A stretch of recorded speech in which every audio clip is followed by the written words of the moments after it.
जगह है सोमनाथ जी, और सोमनाथ जी से अब हम निकल चुके हैं दीव के लिए। तो लगभग 2 घंटे का समय हमें लगेगा दीव पहुंचने में।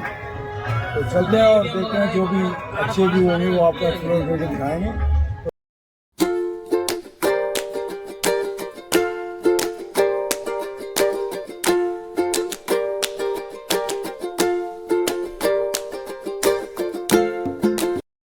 फाइनली मैं पहुंच चुका हूँ दीव, और पीछे मेरी बस खड़ी हुई है, आप देख ही रहे होंगे। तो जैसा मैंने सुना था ऐसा मुझे यहाँ लग नहीं रहा कि कुछ है। वहाँ जैसे गोवा में है उस टाइप का है, पता नहीं ये पॉइंट वही है या दूसरा पॉइंट है। अभी नीचे चलेंगे फिर देखेंगे। हालांकि लहरें यहाँ भी काफ़ी तेज़ हैं और काफ़ी ऊंची उठ रही हैं। तो यहाँ पे जो भी एक्टिविटी है या जो भी है वो एक्सप्लोर करके आपको दिखाता हूँ, और फिर उसके बाद देखेंगे आगे का क्या प्रोग्राम है। यहाँ पे एक छोटा सा झूला लगा हुआ है बच्चों के लिए, और एक ये स्लाइड है, ये बैठने के लिए आराम गृह बना हुआ है। ये एक डायनासोर का स्टैचू यहाँ पे लगा हुआ है, इस पर कुछ लिखा है, मैं देखता हूँ क्या लिखा हुआ है नीचे। ये है एक और डायनासोर का स्टैचू, जो यहाँ समुद्र में भी काफ़ी पाया जाता है। और सबसे ज़्यादा मैंने देखा था वहाँ पे जब मैं पुरी बीच पर था, तो वहाँ तो बहुत केकड़े थे, बहुत ही ज़्यादा। तो ये है स्टैचू।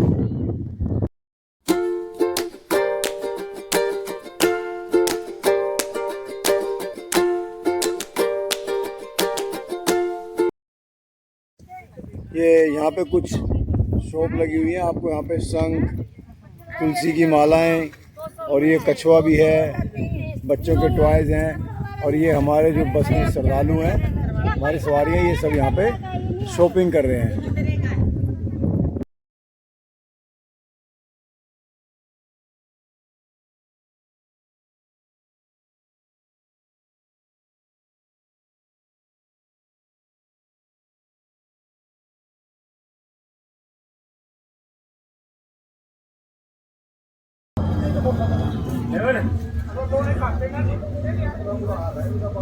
माइक एसी यहाँ पे एक गंगेश्वर नाम से एक मंदिर है, और हम लोग पहुँच चुके हैं गंगेश्वर मंदिर। तो यहाँ पे शिवलिंग है, और समुद्र का जो पानी है वो यहाँ पे टच होके जाता है, स्पर्श करके जाता है। तो मैं वो आपको अभी दिखाता हूँ अंदर चल के। यहाँ पे 5 शिवलिंग है। पहले मैं आपको शिवलिंग के दर्शन कराता हूँ, ये देखिए।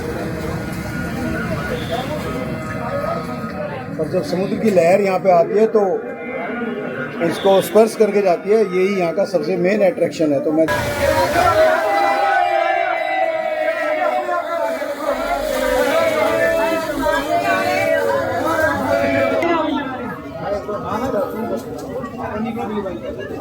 आ जाओ, अभी सब पीछे आ जाओ, वहाँ से बाहर का रास्ता। अरे हटा के हो गया आपका? नहीं हो रहा है, आगे चलेगा।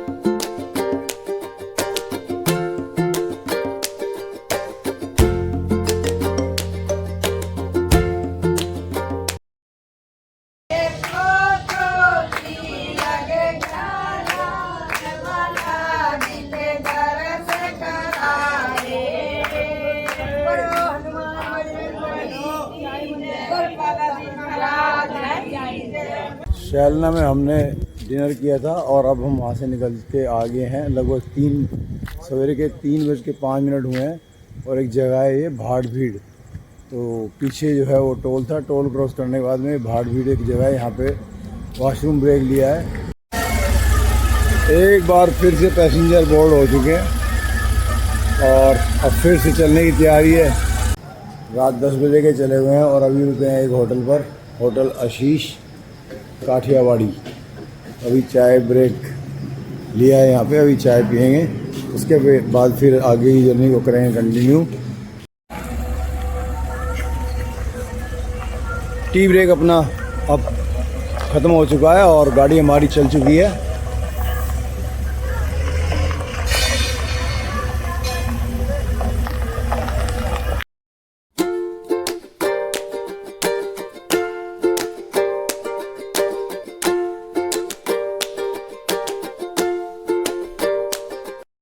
फाइनली हम पहुंच चुके हैं अपने होम स्टे पर। तो हमने निर्मल नाम का एक होम स्टे यहाँ पे लिया है। पोरबंदर से ही जब हम चले थे, सोमनाथ से जब हम चले थे तो हमने अपना होटल बुक कर दिया था। तो अभी यहाँ जा रहे हैं, थोड़ा रेस्ट करेंगे, नहाएंगे धोएंगे, उसके बाद फिर जाएंगे स्टैचू ऑफ यूनिटी। ये है अपना निर्मल होम स्टे और काफ़ी अच्छी प्रॉपर्टी बाहर से नज़र आ रही है। रूम्स का पता नहीं, लेकिन बाहर से काफ़ी अच्छी प्रॉपर्टी है। और ये है अपना रूम 203। कुछ इस तरीके का अपना रूम है। रूम काफ़ी बड़ा भी है और साफ़ सुथरा भी है। एक एसी लगा हुआ है और ये है वॉशरूम।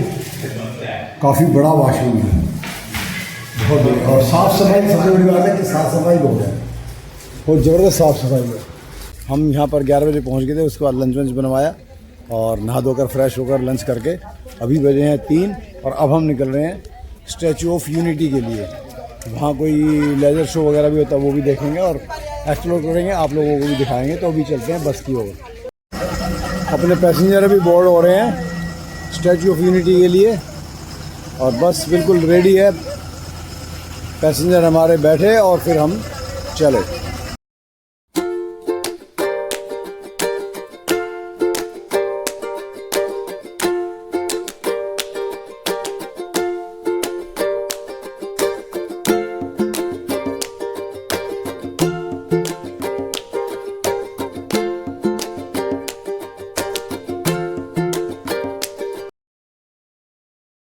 स्टैचू ऑफ यूनिटी जाने के लिए ये पार्किंग है और ये आप देख सकते हैं पार्किंग।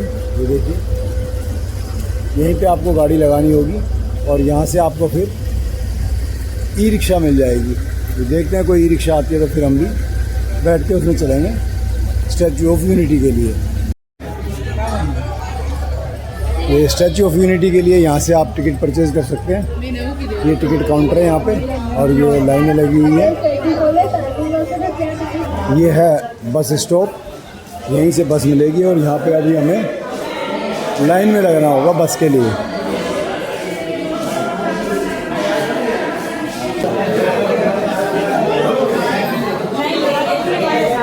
और ये देखिए पूरी भीड़ है यहाँ पर,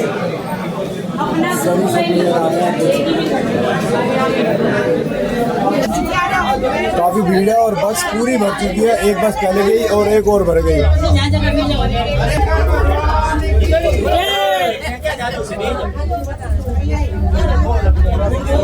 मोदी सरकार की जय।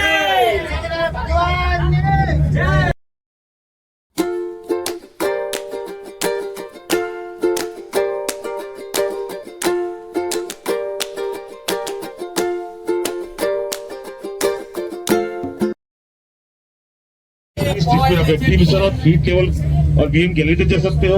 थर्ड वन 1030 वाले टिकट जिसमें प्राइवेट की एंट्री ले सकते हो। स्टैच्यू ऑफ यूनिटी में किसी भी हेवी लगेज से खाना अलाउ नहीं है। ये सामने लाइन लगी हुई है और यहीं से सब लोग जा रहे हैं स्टैचू ऑफ यूनिटी के लिए। तो अभी हम भी चलते हैं।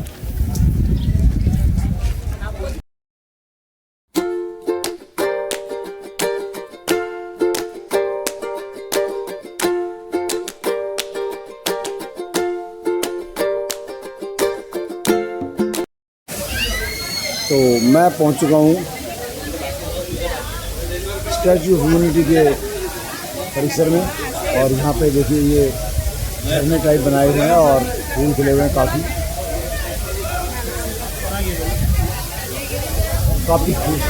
खूबसूरत नज़ारा है। और ये देखिए मैं आपको बहुत ही करीब से दिखाता हूँ। ये देखिए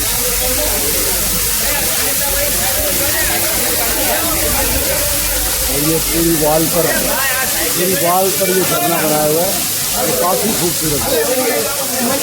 और ये स्टैचू ऑफ यूनिटी बनाया हुआ है। यहाँ पे कुछ माउंटेन्स बनाए हुए हैं, सॉरी फाउंटेन बनाए हुए हैं। ये देखिए, एक भारत श्रेष्ठ भारत। ये एक पार्क बना हुआ है छोटा सा। ये इलेक्ट्रिक गाड़ी, ये आपको फ्री में गेट से लेके और स्टैचू तक लेके जाती है। और यहाँ पे ये बहुत ही बढ़िया वो बनाई हुई है और ऊपर एक साइन बोर्ड लगा है, अलग भाषा अलग देश फिर भी अपना एक देश। और ये है एक बड़ा पार्क, अभी चलेंगे, अंदर भी चलेंगे। और सरदार वल्लभ भाई पटेल जी की मूर्ति, काफ़ी खूबसूरत नज़ारा। सामने पहाड़ी, वहाँ पे स्टैचू ऑफ यूनिटी का एक बोर्ड भी लगा हुआ है। ये देखिए, ये नज़र आ रहा होगा आप, है स्टैचू ऑफ यूनिटी। और अब मैं आपको पूरा स्टैचू दिखा दे रहा हूँ, क्योंकि अब मैं बिल्कुल इसके नज़दीक आ चुका हूँ और मैं नीचे ही खड़ा हुआ हूँ। ये देखिए,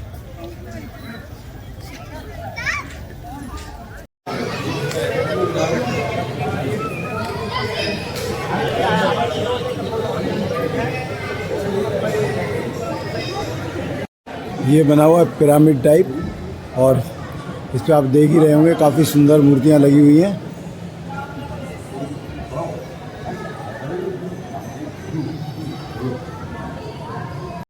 ये देखिए क्या व्यू है, व्हाट ए ब्यूटीफुल व्यू।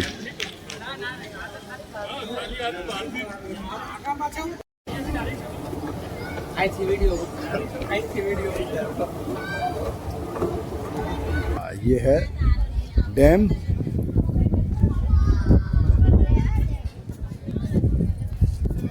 और ये नर्मदा नदी। ये इकलौती नदी ऐसी है जिसकी परिक्रमा की जाती है, नर्मदा नदी।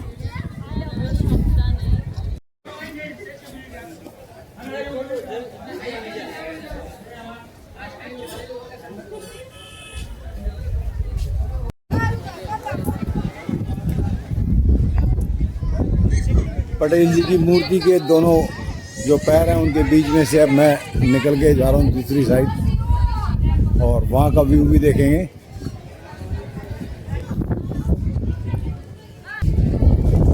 कुछ इस प्रकार का व्यू है यहाँ का।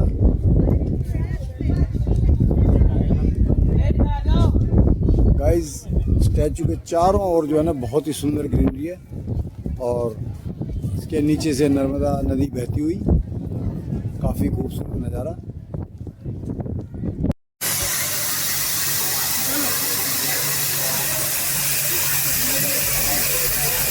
वीडियो मुझे जो लगता है, मुझे लगता है स्लो में ज़्यादा अच्छी बनती है।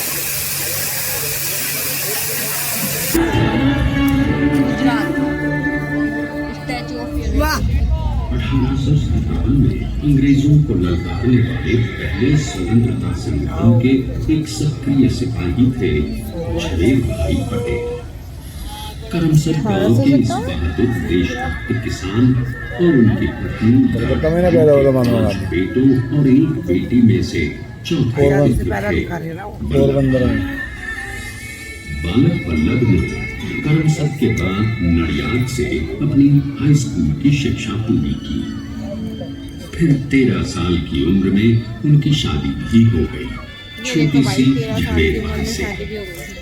2 बच्चों, बेटी मणिबेन और बेटे डाया भाई को जन्म देने के बाद झवेर बाई असमय ही चल बसी। सदी बदलने और 20वीं सदी आने पर उनका जीवन भी एक चमत्कार की तरह बदला। प्लीडर का इम्तिहान पास करके वो वकालत करने लगे, पहले गोधरा, फिर आनंद और उसके बाद अहमदाबाद में। मगर जल्द ही वकालत छोड़कर वो बैरिस्टर बनने की इच्छा से इंग्लैंड चले गए। लंदन में बैरिस्ट्री में अव्वल आने और वजीफा जीतने वाले वो अनोखे भारतीय थे। अदालत में बैरिस्टर पटेल की जिरह और जीतों की धूम मच गई।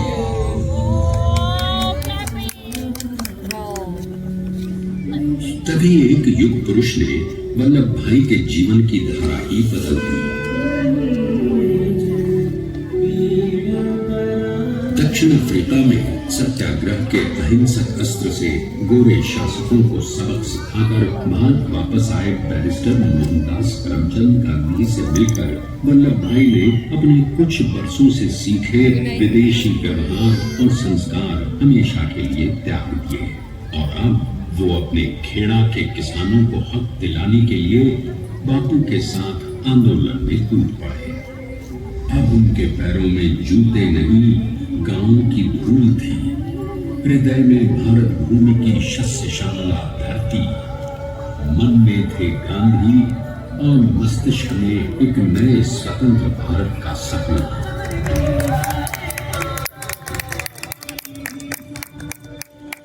तभी बारडोली के मजबूर मजलूम किसानों की यातना का समाचार उनके पास पहुंचा।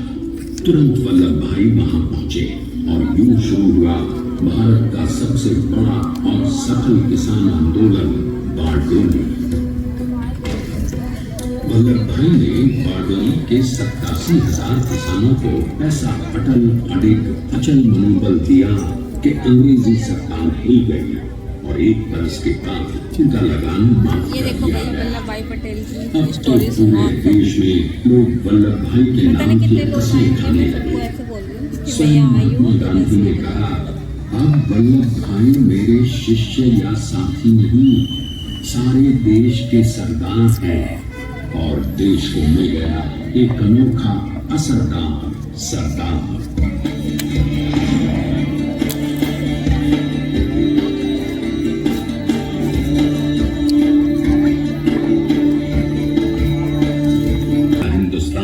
एक साथ मिलकर एक ऐसा नया भारत बना सके जहां पूर्ण स्वराज के साथ सारे समाज को गरीबी, अशिक्षा, छुआछूत से भी आजादी मिल जाए। इसकी पहली रणनीति थी भारत को अंग्रेजों की गुलामी से आजादी, ताकि भारत के लोगों की अपनी सरकार सबके साथ और सबके विकास के लिए काम कर सके। बापू की अगुवाई में अब देश ने अंग्रेजों को अंतिम चेतावनी दे दी, करेंगे या मरेंगे, क्विट इंडिया, अंग्रेजों भारत छोड़ो। बस फिर क्या था, संघर्ष की रणभूमि बची। 3 सालों के लिए सरदार पटेल को भी सत्याग्रही नेताओं के साथ जेल में ठूंस दिया गया। 2 सालों के बाद अंग्रेजों को बापू के सभी शिष्यों और साथियों को छोड़ना पड़ा।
स्टैचू ऑफ यूनिटी और लेज़र शो दोनों देख करके हम पहुंच चुके हैं अपने होटल और अब हमारा डिनर तैयार होने लग रहा है।